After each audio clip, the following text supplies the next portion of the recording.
ఈ నెలలో మీరు గొప్ప అద్భుతం చూడబోతున్నారు. అవునండి. గత నెలలో గానీ, గడిచిన సంవత్సరాల్లో గానీ, నువ్వు ఎన్నో బాధలు పడుతూ ఉండుండొచ్చు. దేవుని సన్నిధిలో కన్నీళ్లు విడుస్తూ ఉండుండొచ్చు. దేవుడు నీ ప్రార్థనలకు జవాబు ఇవ్వడం లేదేమో అని నీకు అనిపిస్తూ ఉండుండొచ్చు. అయితే కొత్త నెలలో దేవుడు నీ జీవితంలో ఒక గొప్ప అద్భుతం చేయబోతున్నాడు. అవునండి. 5 నిమిషాల ఈ వాక్యాన్ని స్కిప్ చేయకుండా చివరి వరకు వినండి.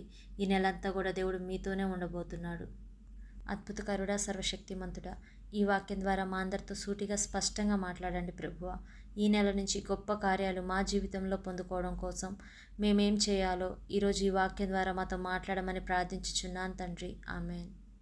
అందరం ఒకసారి యెషయా 43:19 చదువుదాం.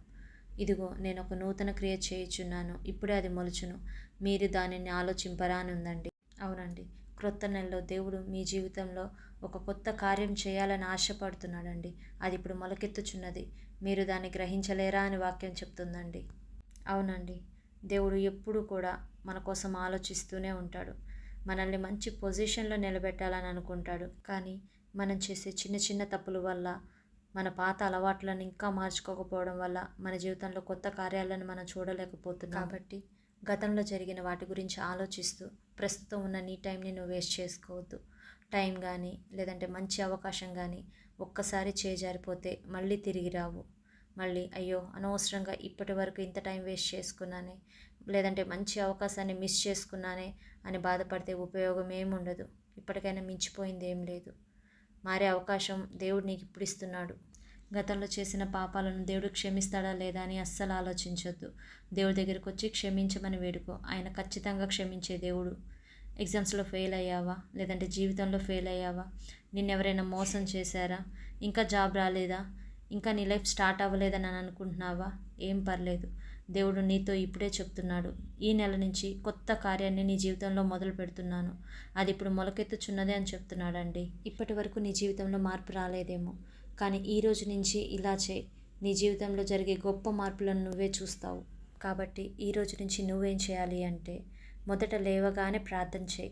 మొదట నీ కొంత సమయాన్ని దేవునికి ఇస్తే ఆ రోజంతా ఆయన నీతో పాటే ఉండి నీ జీవితంలో గొప్ప పనులు చేస్తాడు. అదేవిధంగా ప్రతిరోజు వాక్యాన్ని బాగా ధ్యానించు. వాక్యానుసారంగా దేవునికి ఇష్టంగా జీవించడం మొదలుపెట్టు. గత నెలలో కానీ గతంలో కానీ నువ్వు చేసిన ప్రతి ఒక్క తప్పుని ఒప్పుకో. దేవునికి ఇష్టానుసారంగా జీవిస్తే అద్భుతాలను నువ్వు చూడగలవు. అవును, గతంలో చేసిన తప్పుల్ని ఈ నెలలో కానీ ఇక రాబోయే రోజుల్లో కానీ మళ్ళీ రిపీట్ అస్సలు చేయొద్దు. అలానే గతాన్ని పట్టుకొని వేలాడొద్దు. అదేవిధంగా నువ్వు చేయాల్సిన పని ఇంకొకటి ఉందండి. నీలో మార్చుకోవాల్సిన లక్షణం ఏంటంటే బద్ధకం. అవును, నీలో ఉన్న బద్ధకాన్ని ఈ క్షణం నుంచే తీసివేయి.